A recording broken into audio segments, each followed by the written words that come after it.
Today I'm going to turn your boring Home Assistant battery cards and icons into animated cards that feels alive. Those cards will work for anything with a percentage like batteries, progress entities, and downloads, so pretty much anything with a percentage value.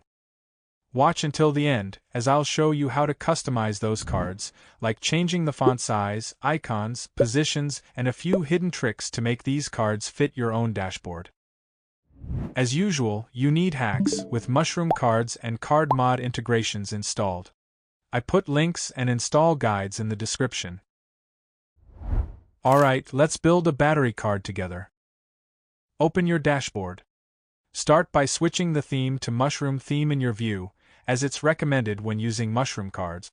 If you are using Masonry view type, and for some reason the animations do not work probably, then change it to something like Masonry layout or sections.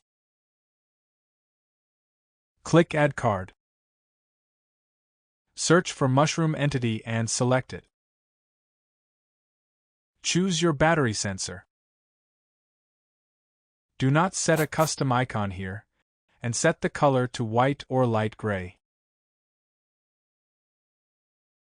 You can set the primary and secondary info as you like.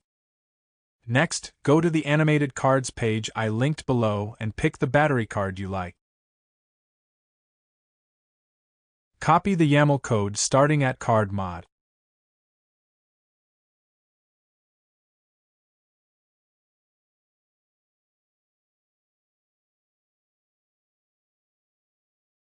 Back in Home Assistant, click Show Code Editor.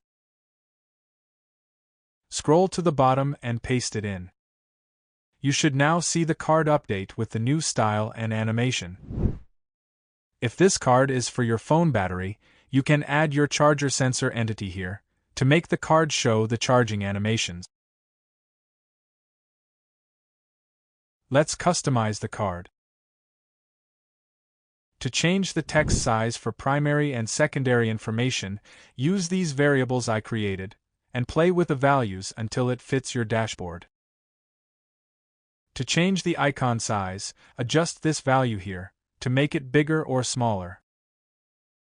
If you don't like the corner position of the icon, you can comment out or delete this line here, to set it back to the default position. The same logic applies to any other percentage-based card you want to create. For the cards you requested in the last video, I built several of them this week. You will find the link in the description. I will keep adding more over time. If you want to know how to set them up, check the last 2 videos where I go through the full setup. If this helped you, hit like and subscribe for more smart home content and free custom cards every week. Thanks for watching, and I'll see you in the next one.